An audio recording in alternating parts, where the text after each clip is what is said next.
오늘 수예배 나오신 성도님들 주님의 이름으로 환영하며 하나님께 기쁨이 되는 또 예배자가 되길 축복합니다.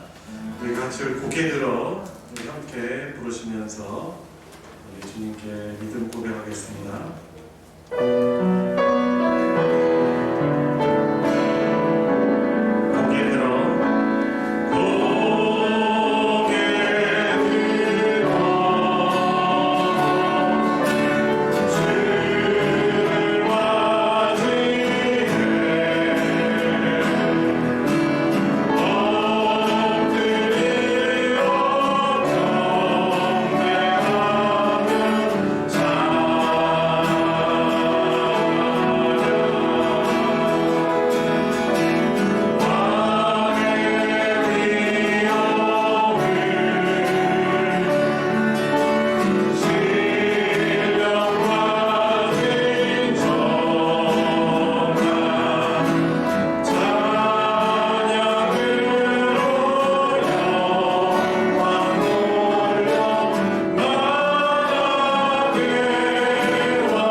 주시는 선물이라 하셨는데 주님 저에게 큰 믿음 주십시오.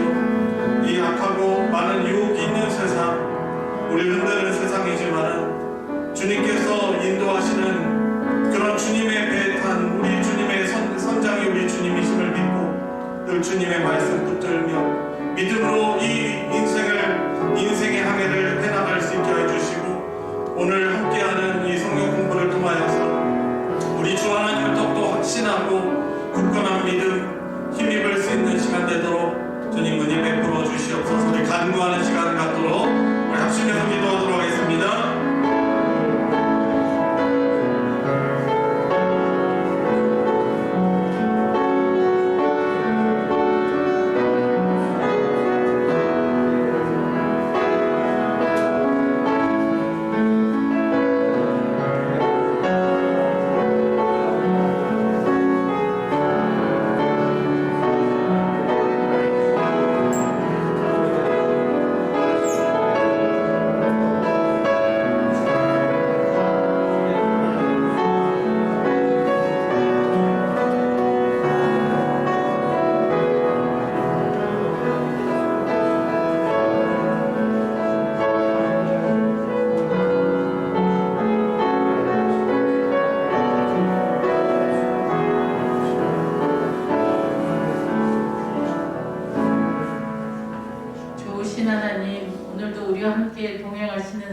감사를 드립니다. 죄로 인하여 죽을 수밖에 없는 우리를 택하여 주셔서 주님께 기도할 수 있는 믿음 주신 것을 참 감사드립니다. 주님, 우리가 삶을 살아가는 동안 어떤 어려움과 유혹에도 흔들리지 않고 오직 주만 바라보는 믿음을 갖기 원하오니 주여 허락하여 주시옵소서.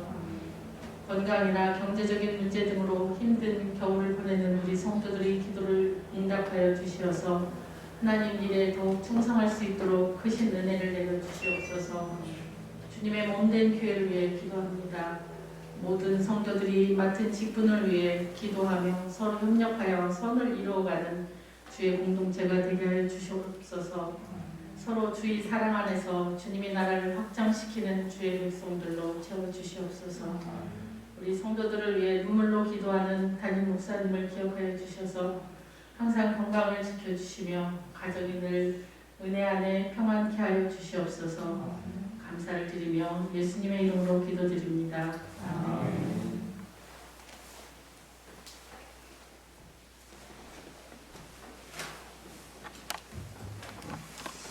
오늘 하나님의 말씀 함께 보겠습니다. 오늘은 누가복음, 오늘 성경 공부 국어 본문 누가복음 14장 25절부터 35절까지입니다.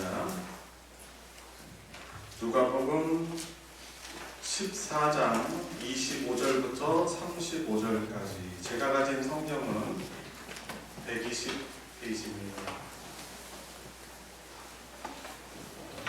누가복음 14장 25절부터 35절까지. 혹시 성경 공부 사본이 없으신 분들 계십니까? 다 있으세요? 오늘 국어입니다. 마지막 국어인데요. 혹시 없으신 분들은 같이 보시고요. 자, 내용을 생각하면서 우리 한 절씩 교독하시고 마지막 절 같이 읽겠습니다. 수많은 무리가 함께 갈새 예수께서 돌이키사 이르시되 무릇내게 오는 자가 자기 부모와 손자와 형제와 자매와 부복이 자기 목숨까지 이용하지 아니하면 이미 내 제자가 되지 못하고 누구든지 자기 십자가를 지고 나를 따르지 않는 자도 능히 내 제자가 되지 못하리라. 너희 중에 누가 만대를 세우고자 할진대 자기의 가진 것이 충분하기까지에 족할는지 먼저 앉아 그 비용을 계산하지 아니하느냐. 그렇게 아니하여 그 기초만 쌓고 능히 이루지 못하면 보는 자가 다 비웃어 이르되 이 사람이 공사를 시작하고 능히 이루지 못하였다 하리라. 또 어떤 임금이 다른 임금과 싸우러 갈 때 먼저 앉아 1만 명으로서 저 2만 명을 거느리고 오는 자를 대적할 수 있을까? 헤아리지 아니하겠느냐? 만일 못할 터이면 그가 아직 멀리 있을 때 사신을 보내어 있느니라. 이와 같이 너희 중에 누구든지 자기의 모든 소유를 버리지 아니하면 능히 내 제자가 되지 못하리라. 소금이 좋은 것이나 소금도 많이 그 맛을 잃으면 무엇으로 자라리요. 다 같이 땅에도 거름에도 쓸데없어 내버리느니라. 들을 귀가 있는 자는 들을지어다 하시니라. 아멘. 예, 오늘 그동안 저희들이 해오던 성경 믿음편 마무리하는 국화입니다. 그래서 오늘 오신 거 너무 잘 오셨어요. 기차를 막 타야 되는데 그래도 마지막에 딱 타는 사람들 있잖아요. 막 뛰어가지고 마지막 타는 사람들도 타는 거예요, 그죠? 그래서 국화 함께 할 수 있게 돼서 너무 감사하고요. 자, 국화 서론을 먼저 한번 읽도록 하겠습니다. 127페이지, 127페이지 국화 서론을 한 달락씩 우리 먼저 제목 먼저 함께 낭독해 보도록 하겠습니다. 믿음은에서 같이 낭독합시다. 시작. 믿음은 비용을 계산하여 내린 선택이요 결단이다. 예, 비용을 계산하여 내린 선택이요 결단이라는 것이죠. 우리 한 달락씩 우리 성준 형제부터 읽도록 하겠습니다. 우리의 믿음은 참으로 놀라운 하나님의 은혜요 신비요 능력입니다. 그렇게 하나님을 대적하며 마음대로 살았던 죄인이 예수 그리스도를 믿어 하나님의 놀라운 십자가 은총을 누릴 수 있게 되었기에 은혜입니다. 이 은혜의 믿음이 우리에게서 나오지 않고 하늘로부터 온 것이기에 신비입니다. 또한 이 신비한 믿음이 우리로 세상에 대해 죽게 하고 하나님을 사랑하고 하나님의 계명을 지킬 수 있게 하기에 능력입니다. 그러므로 우리는 이 믿음을 주신 하나님께 감사하고 예배하며 한 평생을 살아가는 것이 마땅할 것입니다. 예, 좋은 표현들이 있죠. 믿음은 바로 은혜다. 그렇죠? 그리고 이 믿음이 우리에게서 온 것이 아니라 하늘로부터 온 것이기 때문에 무엇이다? 신비다. 그리고 또한 이 신비한 믿음이 우리로 세상에 대해서 죽게 하고 하나님을 사랑하고 하나님의 계명을 지킬 수 하기 때문에 무엇이다? 능력이다. 그렇죠. 그래서 우리는 이 믿음을 주신 하나님께 감사하고 예배하면서 한평생을 살아가는 것이 마땅할 것이다. 예배하는 것이 마땅한 것이죠. 그죠? 자, 그 다음 단락이요. 그런데 믿음에는 또 다른 차원이 있습니다. 믿음은 하나님의 선물뿐만 아니라 자기 자신의 선택과 결단입니다. 즉 믿음은 복음의 진리를 듣고 그 진리에 승복하며 자신을 맡기는 지정의적 차원의 행위입니다. 그러므로 믿음은 하나님의 은혜뿐만 아니라 우리의 결정이라고까지 말할 수 있습니다. 성경은 이런 두 가지 믿음의 차원의 믿음을 다 설명합니다. 언뜻 보면 모순되는 것처럼 보이지만 우리 신자는 믿음에 대한 성경의 모든 말씀을 다 귀하게 여겨서 받아야 합니다. 자신의 신학적 편견으로 인해 믿음에 대한 다양한 설명 중 어떤 부분을 버리는 실수를 하면 안 될 것입니다. 믿음은 복음의 진리를 듣고 판단하여 결정하는 대응의 시절이고 의식적인 숙고의 선물이기도 합니다. 그렇게 잘못된 생각에서 나오는 믿음과 다른 생각에서 나오는 믿음을 분별하라고 성경은 말합니다. 네, 그래서 이 마지막 단원에서는 믿음이라는 것이 하나님의 은혜이지만 또한 하나님의 은혜 안에 있는 우리의 어떤 결단과 또 선택임을 그렇게 정리를 해주고 있습니다. 그래서 서론 옆에 있는 그림 보세요. 보물상자가 있죠? 그죠? 보물상자, 하나님의 나라를 더 소중하게, 하나님의 나라가 그 보물상자 안에 있고요. 전재산, 자기보다 그것을 더 소중히 여겨서 그것을 발견하였을 때 기뻐하는 그 한 사람의 모습을 볼 수 있습니다. 누구 닮았습니까? 우리를 닮아 우리가 이렇게 돼야 되겠죠? 자, 130페이지로 넘어가서 오늘 말씀 읽었는데 좀 문제를 풀면서 좀 내용을 우리가 같이 공부해 보도록 하겠습니다. 자, 이선옥 집사님께서 한번 문제와 밑에를 읽어주세요. 성경에는 믿음에 대해서 다음과 같이 두 관점을 설명합니다. 이에 대해 어떻게 생각합니까? 자신의 생각과 어떻게 다릅니까? 믿음은 하나님이 주시는 선물이다.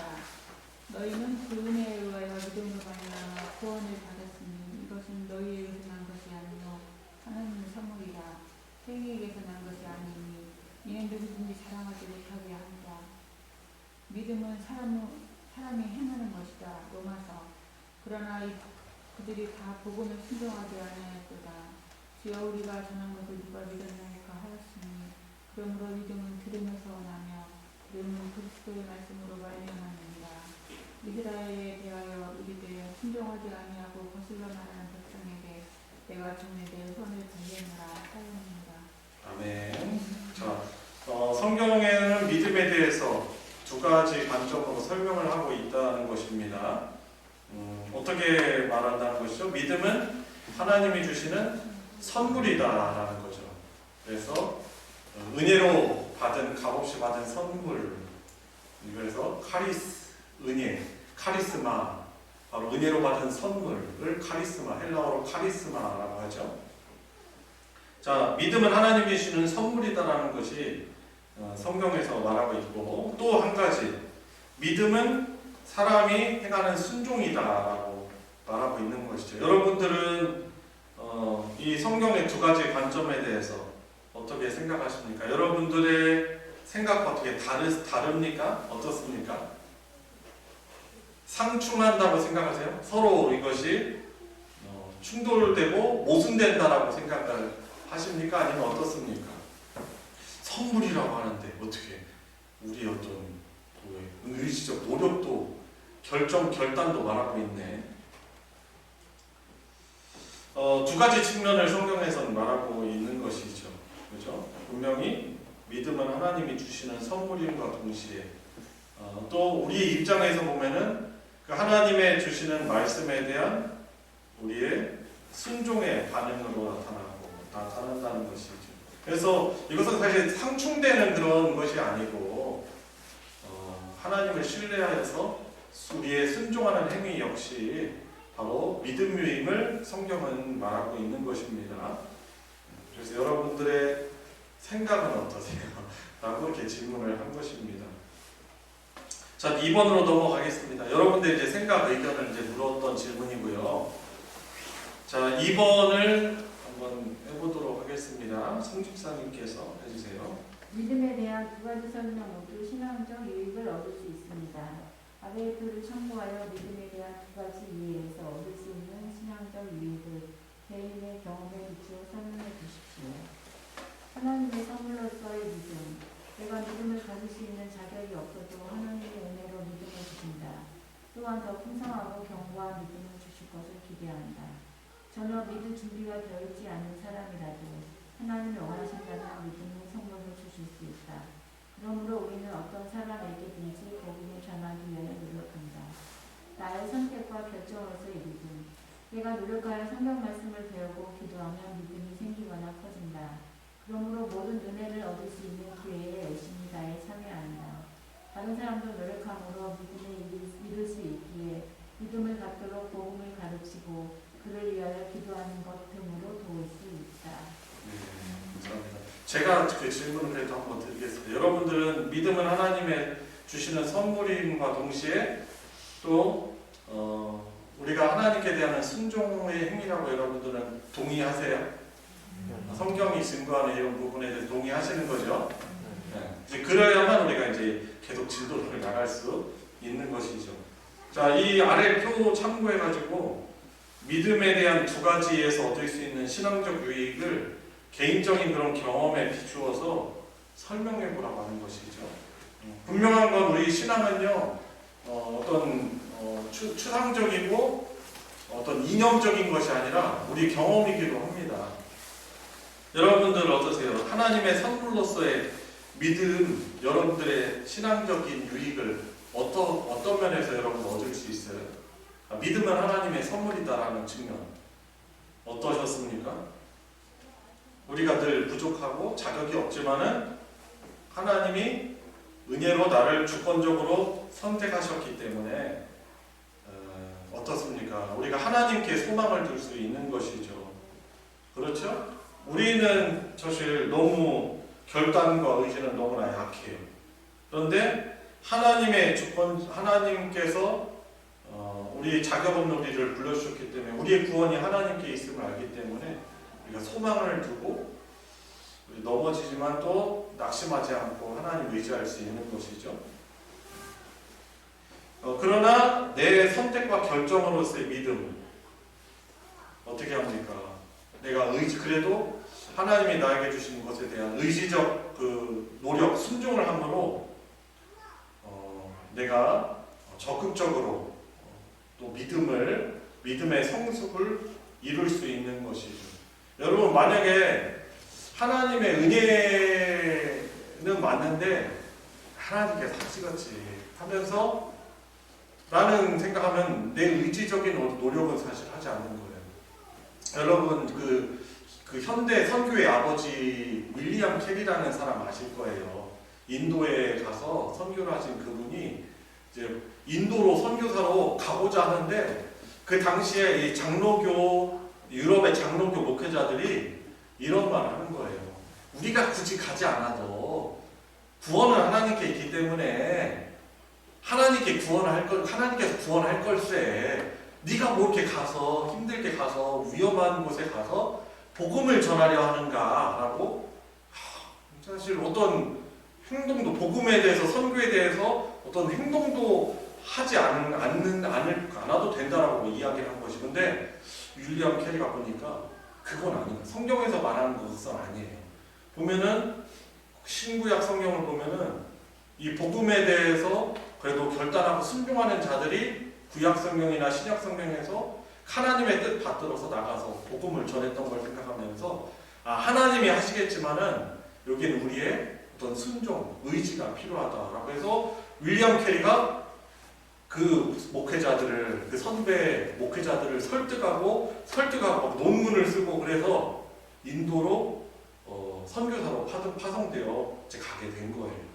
그러니까 이 하나님의 은혜라는 것 맞는데 우리 어떤 순종, 우리 결단, 어떤 의지를 통해서 하나님이 일하시는 것이죠. 그렇죠? 우리는 그러니까 이것이 하나님의 은혜와 나의 어떤 결단, 의지, 순종 이것이 충돌되는 부분이라고 우리가 생각하면 안 될 것입니다. 저 같은 경우도 하나님께 소망을 들 수 있는 이유도 나의 구원이 하나님의 주권적인 선택임을 알기에 내가 하나님께 소망을 두고 믿음 생활할 수 있는 것입니다. 그리고 복음에 관한 부분도 역시 그렇습니다.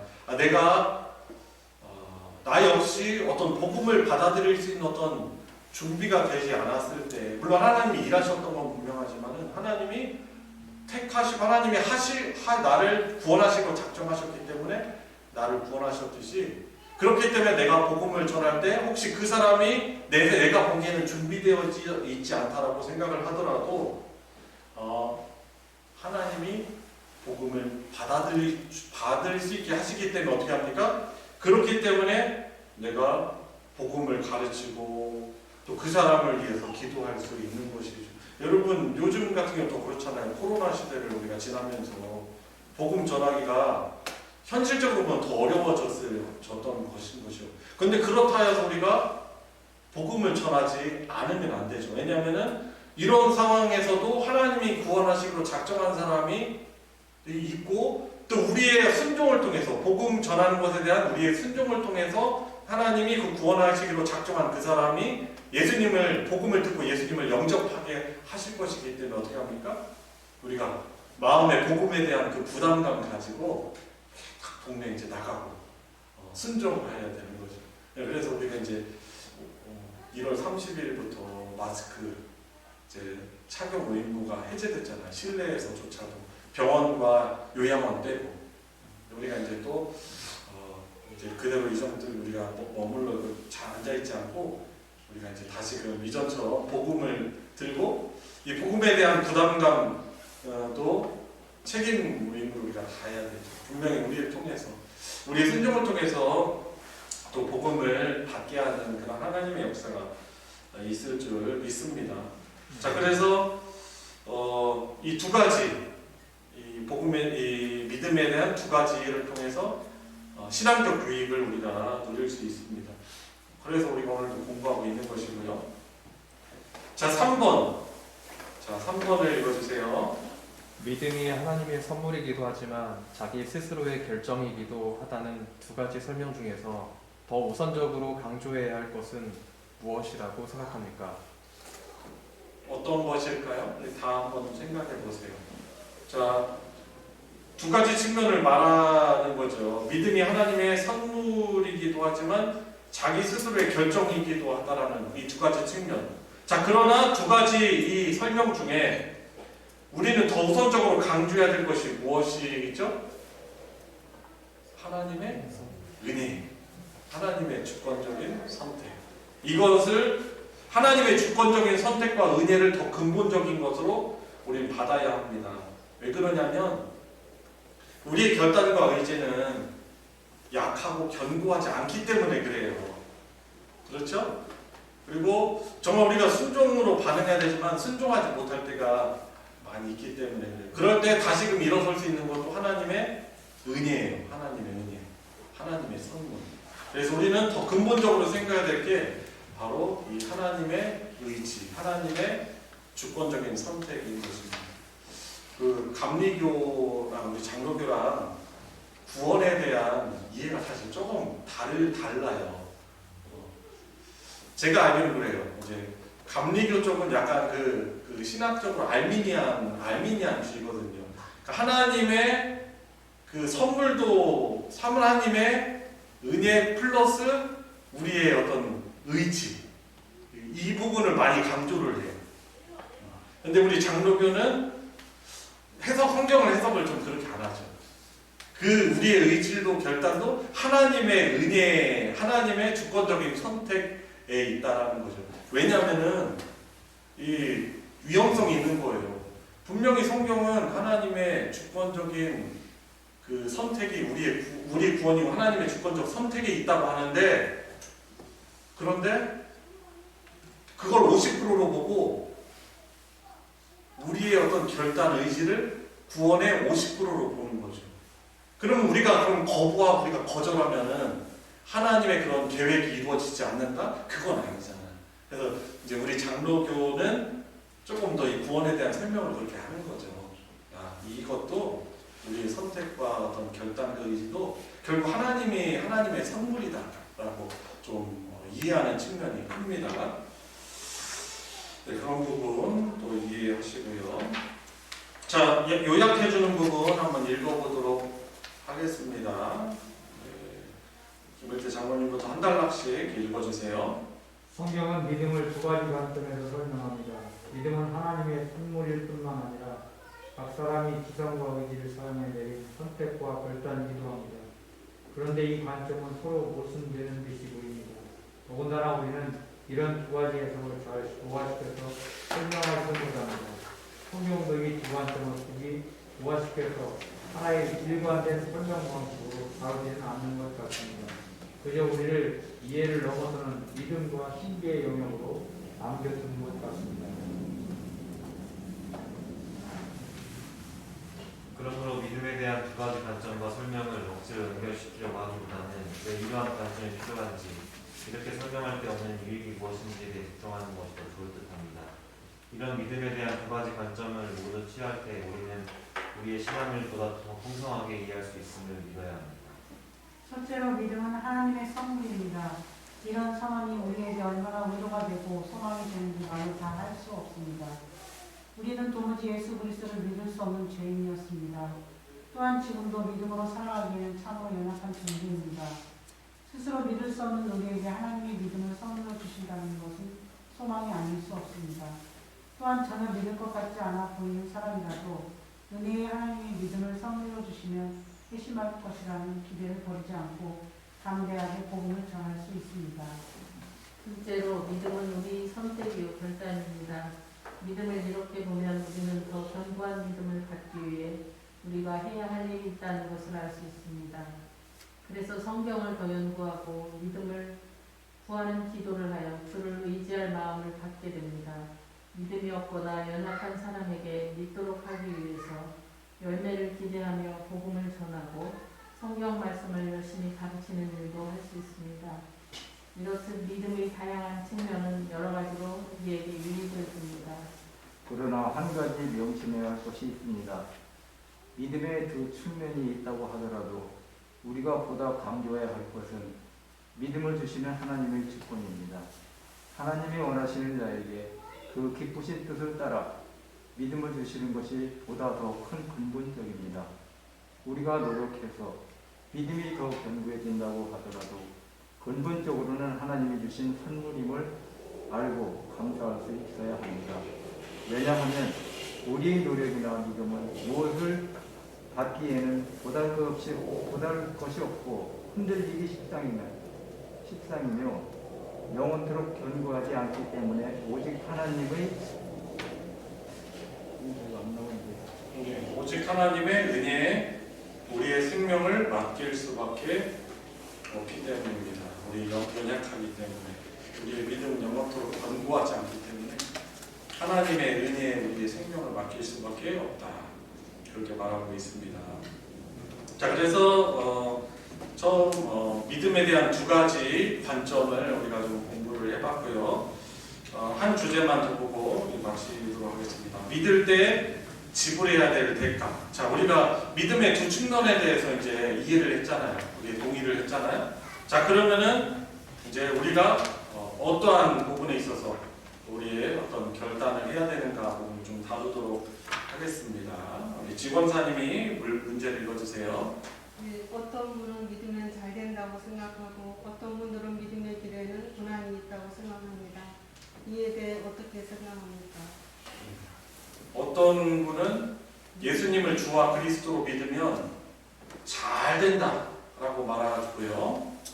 또 어떤 다른 사람들은 예수님을 주로 따르는 길에는 고난이 있다라고 그렇게 말하기도 하는 거죠. 여기에 대해서 여러분들 어떻게 생각하십니까?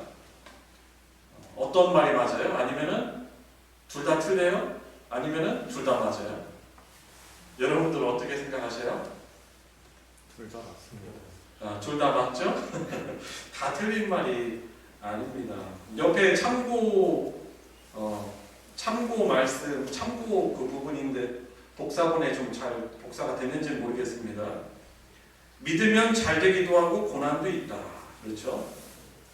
은혜와 복을 누리니 잘 되는 것이며 은혜가 고난을 통해서 오기도 하니 고난이 없다라고 할 수도 없다. 자, 그러니까 믿으면 잘 되고 또 믿음의 길에는 고난이 있다라는 이 말이 둘 다 모순되는 말이 아닐 것입니다. 그런데 이제 우리가 교회 안에 잘됨에 대한 많은 오해가 있다는 거죠. 잘 되면은 만사형통, 이 형통이라는 의미를 잘못 이해해서, 그죠? 예수님 믿으면은 어떻게 요한 3서에 나오는 그 삼중복음에 대한 부분이잖아요, 그죠? 사랑하는 자여, 내 영혼이 잘됨과 같이 내가 범사가 잘 되고. 그러니까 우리가 예수님을 잘 믿으면은 건강하고 부유하고 세상적으로 다 잘 된다는 것이죠. 근데 그것은 아니죠, 그죠? 고난을 통해 하나님의 은혜가 오기도 하고, 만약에 우리가 그 요한 3서를 잘못 이해하면은 우리 고난이 닥치고 우리가 가난하고 그러면은 잘 못 믿기 때문에 그런 것이다라는 오류에 빠질 수 있는 것이죠. 그러니까 우리는 이 형통에 대한 올바른 이해를 해야 되는 것이죠. 믿으면 잘 되기도 하고 고난도 있다라는 것, 우리가 그걸 기억해야 하는 것입니다. 자, 2번을 다시 앞으로 돌아와서 읽어주세요. 믿음이란 예수 그리스도를 주님으로 섬기며 그분의 삶과 뜻을 따르는 것을 의미합니다. 예수님이 어떤 삶을 사셨는지 그리고 우리에게 어떤 것을 원하셨는지 생각해보고 우리가 어떻게 믿음으로 살아야 하는지를 서로 나누어 보십시오. 그 아래까지 읽어주세요. 예수님의 삶과 그분의 가르침에 대해 아는 대로 말하면서 그 뜻에 따라 사는 삶이 어떤 것일지 서로 나누어 보라. 네.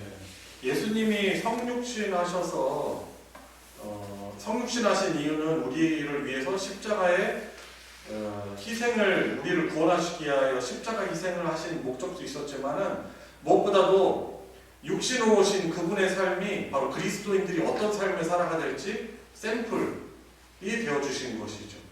예수님의 삶은 어떠셨습니까? 이 땅에서의 삶은 하나님의 뜻을 따르니 세상으로부터 핍박과 또 외면을 또 받게 되죠. 그리고 그래서 그분의 삶을 통해서 우리에게 원하는 것은 무엇입니까? 예수님 오늘 읽은 말씀에도 말씀하잖아요. 무리들이 예수님을 다 따라오니까 예수님이 딱 뒤를 돌이키시더니 말씀하시는 거예요. 예수님을 따르기 위해서는 어떤 삶을 살아가야 되는지 사는 것이 그런 살을 때 예수님을 따라갈 수 있는지 제자가 될 수 있는지 말씀해 주시는 거죠. 자, 예수님이 어떤 삶을 사셨습니까? 예수님은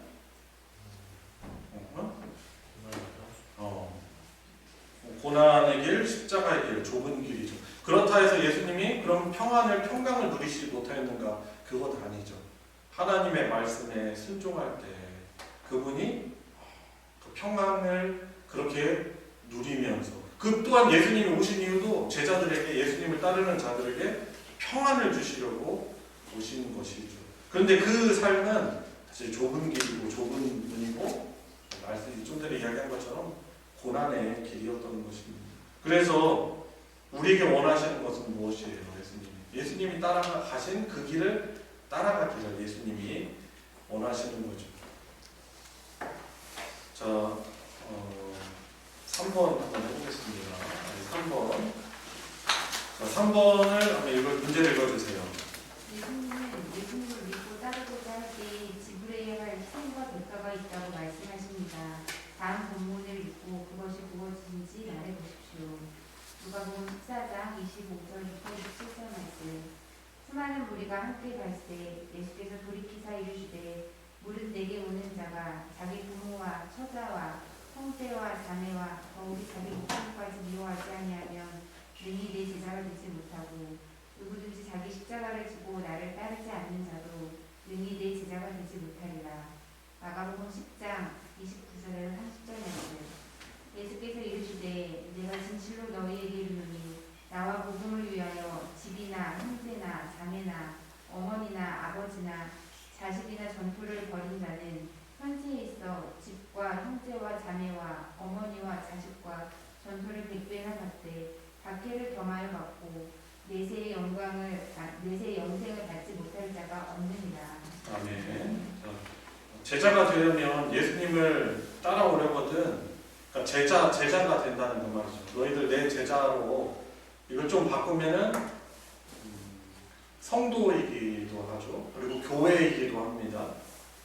그럴 때 지불해야 될 희생과 대가가 있다라고 말씀을 하시는데 이 본문을 읽고 그것이 무엇인지 한번 우리가 말해봐야 되겠죠. 보니까 우리가 세상 살아가면서 정말 소중하게 여기는 것들이에요. 가족, 그렇죠? 자기 부모, 처자, 형제와 자매, 그리고 게다가 더욱이 자기 목숨까지 미워하지 아니하면 능히 내 제자가 되지 못한다라고 말씀합니다. 예수님을 따라올 수 없다라고 말하는 거죠. 따라갈 수 없다라고 말합니다. 근데 여기서 미워한다는 뜻이 어떤 뜻이겠어요? 보통 미워한다는 뜻은 싫어하고 증오한다는 의미잖아요. 근데 성경에서 미워한다는 말은 싫어하고 증오한다는 그런 의미가 아니고 이 외에 다른 것을 더 중요하게 여기고 소중히 생각한다는 의미예요. 그러니까 예수님 믿고 따르려면 우리 가족들 증오하고 자기 목숨까지 증오해야 된다 그런 말은 아니에요. 문맥상 그런 뜻은 아니게 그거보다 예수님 따라가는 것을 더 소중히 여겨야 된다는 거죠. 그렇죠? 그런 의미로 우리는 이해해야 되고 오해하지 말아야 됩니다. 자, 여기 나오는 그 목록들이 뭐예요? 가족들이고 자기 목숨이고 그리고 마가복음 말씀해 보니까 전토까지 나와 있어요. 재산을 말하는 것이죠. 이런 것보다 더 주님을 더 소중히 우선순위를 두고 소중히 생각하는 자. 그러니까 이 말씀을 통해서 예수님을 믿고자 할 때 따를 때 우리가 때로는 우리 가족들보다 더 우선순위 여기며 주님 말씀에 순종해야 될 때가 있는 것이죠. 사실 어떤 때만 그러겠습니까? 항상 그렇죠. 왜 그렇죠? 주님이 더 소중하기 때문에. 그리고 주님을 그렇게 순종할 때 사실 우리 가정에게도 복이 있기 때문에 그래요. 나도 복 받고 우리 가족들에게도 진정한 복이 주어지기 때문에 예수님께서는 그것들을 소중한 거 다 아세요. 그런데 때로는 우리에게 그런 것보다도 더 예수님의 말씀을 소중하게 여기며 따를 것을 요구하고 계시는 것입니다. 근데 사실 우리보다 우리 가족들이나 우리 재산을 사실 예수님이 더 중요하게 여기시겠죠. 그죠? 그분은 사랑 그 자체이시기 때문에 그래요. 그래서 그것들을 하찮게 여기라고 한 것이 아니고 그것을 좀 증오하고 미워하라는 것이 아니고 우리가 예수님의 말씀을 따르는 것을 우리의 재산이나 우리 가족들보다 더 소중히 여겨야 된다. 그럴 때 예수님의 제자가 될 수 있고 예수님을 따라갈 수 있다. 예수님이 가시는 구원의 길을 갈 수 있다라고 말씀을 하시는 것입니다. 이해가 되셨죠? 예, 그럼 우리 요약해주는 글 마지막 한번 읽고 좀 마치도록 하겠습니다. 장로님부터 한 단락씩 읽어주세요. 신앙생활에 대한 일반적인 오해 중에 대표적인 것이 바로 예수님을 믿는 것은 매우 쉽고 별다른 어려움이 없다는 것입니다. 일종의 비용을 지불하지 않는 무임승차 같은 것으로 이해하는 것입니다. 그래서 이런 말까지 합니다. 너도 믿어봐. 믿기만 하면 돼. 왜 이렇게 생각합니까? 정말 예수님을 믿는 것이 그렇게 쉽습니까? 믿는 것이 아주 쉽다고 생각하는 것은 믿음을 행위 없는 어떤 것으로 오해했기 때문입니다. 그저 믿음을 단순히 어떤 행위나 변화가 나타나지 않는 마음의 상태 혹은 지적 동의 수준 정도로 생각했기 때문입니다. 그러나 성경은 예수 그리스도를 믿을 때 지불해야 할 대가가 있고 희생이 있다고 말합니다. 믿음은 예수 그리스도를 믿는 것입니다. 좀 더 설명하자면 믿음은 예수 그리스도의 모든 말씀, 모든 삶, 모든 성취를 믿고 따르는 것입니다. 그래서 신자를 예수님의 제자라고 하는 것입니다. 그런데 좀 이상한 제자들이 교회 안에 있습니다. 예수님이 이루신 모든 사역의 유익은 누리지만 그 삶을 본받으려 하지 않고 그 말씀에 온전히 순종하려고도 하지 않는 사람들입니다. 예수님을 따르지 않아도 된다고 생각하는 모양입니다. 그러나 그렇지 않습니다. 예수님과 걸어가신 고난과 십자가의 길은 우리가 걸어가야 할 길입니다.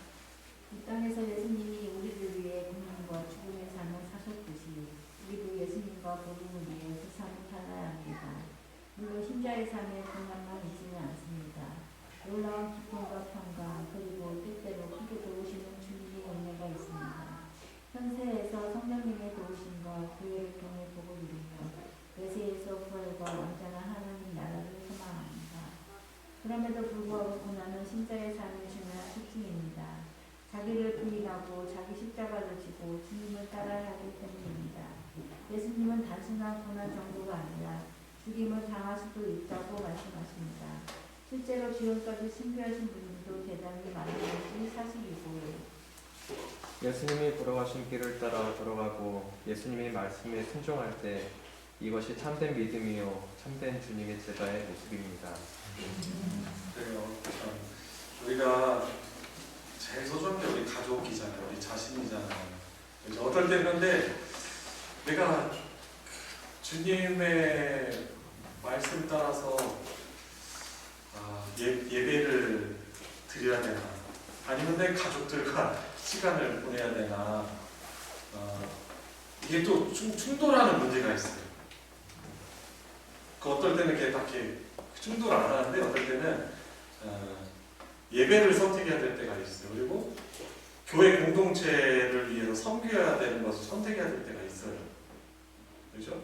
그리고 예수님 안 믿었다면은 별로 고민 안 해도 될 것들을 고민하면서 그것을 이렇게 절제하고 그것을 멀리해야 되는 일들도 있어요.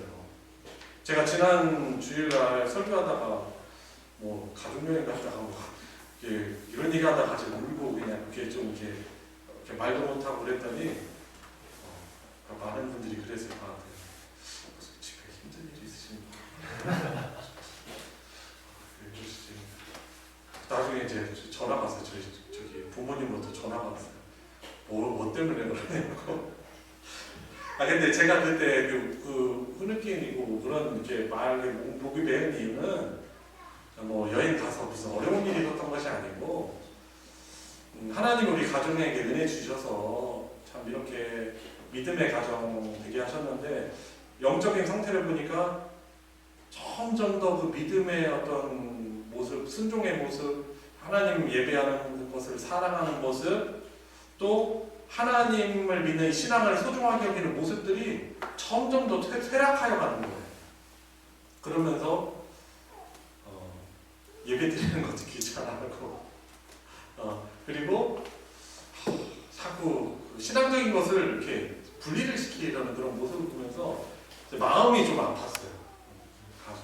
그래서 제가 그래서 그것 때문에 내가 참 우리 믿음의 우리 후손들을 위해서, 자녀들을 위해서, 심지어 우리 두 자녀들까지 보면은 뭐 사춘기이긴 한데 예배 때문에 막 싸워야 돼요.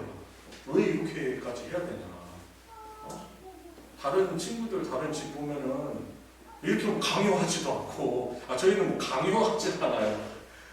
그걸 왜 이렇게 해야 되냐라고 나름대로 영적인 싸움이 있어요. 안 믿었다면, 믿는 가정이 아니라면 이런 것은 별로 이렇게 갈등을 겪을 필요도 없거든요. 너희들 그냥 하고 싶은데 왜? 니네 선택이니까. 뭐 부모님 우리 어떻게 억지로 할 수 있겠어. 근데 이것도 정도죠. 어떤 부분에서는 우리 슬하에 있을 때는 어떻게 해야 돼요? 그래도 이해가 안 될 때 있지만 그래도 시켜야 되고, 그래도 교훈해야 되고, 듣기 싫어해도 뭐 이야기해야 되고, 교육해야 되고, 싸워야 되고. 근데 믿는 가정을 살아가려면은 그 어려움이 있단 말이죠. 그런데 이런 부분을 안 겪으려고 하는 저의 모습, 또 그냥 지금 이 믿음이 쇠퇴해가는 이런 모습을 그냥 당연스럽게, 자연스럽게 아무런 문제 없이 받아들이는 저의 모습이 너무나 슬픈 거예요. 기도해야 되는데 참 아파하면서 좀 하나님 앞에 나와 좀 회개하며 은혜를 구하며 기도해야 됨에도 불구하고 우리 가족들 가운데 믿음이 사라져가는 그런 것을 보고 참 그냥 너무 그것이 당연시 되어져가는 저의 모습을 보면서 너무나 안타까워서 제가 저기 목이 메였었는데 집안에 무슨 힘든 일이 있나 아마 제가 좀 잘못한 것 같아요. 그러지 말아야 되는데 좀 그런 모습 가진 게 좀 죄송하더라고요. 근데 저만 그런 것이 아니죠. 우리 성도 여러분들의 가정에도 이런 영적인 싸움과 기도의 제목이 있잖아요. 그렇죠? 싸워 나가야 되는 부분도 있잖아요. 저뿐만 아니라 여러분들도 그것을 아파하며 기도해야 되는 건 아니겠어요. 자, 그래서 참 믿음의 가정으로 살아간다는 것은 평강을 누리기도 하지만 평안을 누리기도 하지만은 어떻게 보면은 세상 사람들이 가지 않는 그 좁은 길, 좁은 문이란 말이죠. 그죠? 그것을 위해서 어떻게 해야 돼요? 우리의 결단과 순종을 위한 의지적 노력이 필요한 것이죠. 믿기 그냥 좋고 편한 것만은 아니에요. 그래서 이제 마지막 과에서는 우리가 믿으려면은 모든 것이 하나님의 은혜요 선물이지만은 우리가 결단하고 참 순종해야 될 우리의 모습이 필요하다.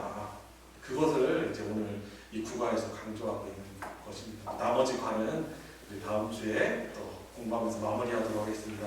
우리 같이 합심해서 기도하도록 하겠습니다.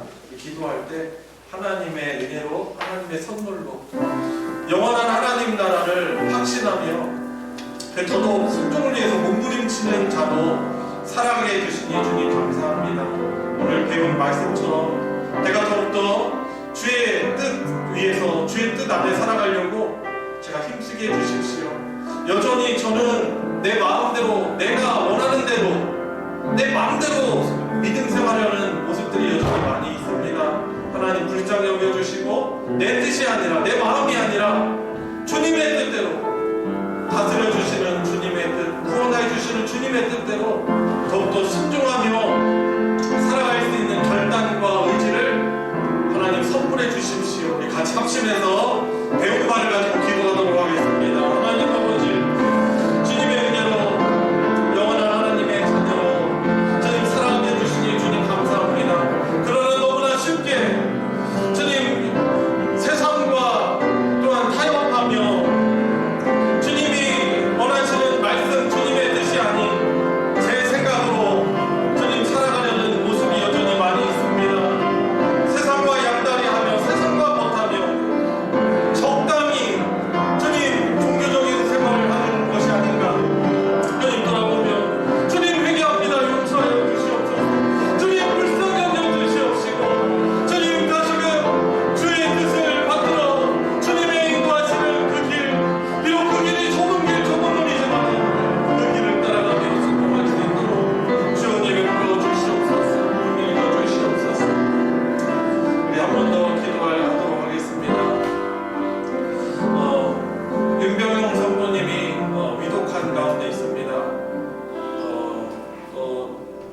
진담에 있는 요양병원에 계신데 또 그곳에 계신 의사가 또 마음의 준비를 하라고 한 것 같습니다. 하나님께서 은혜로 인도하여 주십시오. 하나님 또한 하나님의 부르심을 받아야 된다면 주님께서 뭔가 그런 마음에 고통 겪지 않도록 주님 선하게 인도하여 주시옵시고 주님 하나님의 또한 복된 부르심을 받을 수 있게 해주십시오. 그 가정에 고통 주시지 않고 주님 믿음 주시옵시고 또한 기도하게 해주십시오. 우리 박 권사님과 또 윤인수 형제 또 윤영수 집사님 그 가정에 하나님의 크신 또한 은혜가 있도록 위해서 기도해 주시고 우리 소망교회 공동체가 하나님이 원하시는 그런 믿음으로 순종하의 모습으로 믿음의 성숙을 이루는 하나님의 나라가 되게 해달라고 우리 마지막으로 함께 합심해서 기도하도록 하겠습니다. 하나님 아버지 주님 합심해서 기도합니다. 주님 윤비롱 성도님이 또 위독한 가운데 있다는데 주님 가족에게 은혜 주시길 원합니다. 윤비롱 성도님이 주셔서 주님 복된 마음 함께 하여 주시옵시고 주님 소천할 때 고통 없게 하여 주시고 평안히 주님 곁으로 부름받게 해주시길 주님 간절하옵나이다.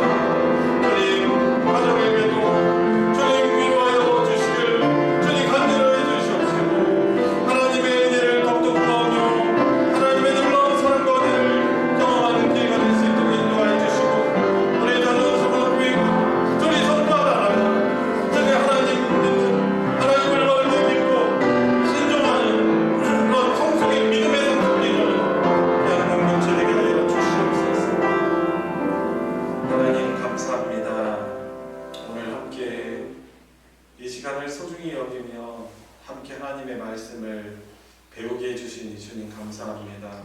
주님 배운 말씀을 저희들이 다시금 결단하며 하나님 우리의 의지적인 그런 노력과 순종하기 위한 몸부림치며 살아갈 수 있는 은혜가 저희들에게 있게 하여 주시옵소서. 주님 믿고 따라가려면 참으로 구원받은 주님의 제자라면 우리 주님을 따를 때 당할 수 있는 여러 가지 대가와 희생들을 또한 미리 예견하고 그럼에도 불구하고 순종하며 따라야함을 오늘 배웠습니다.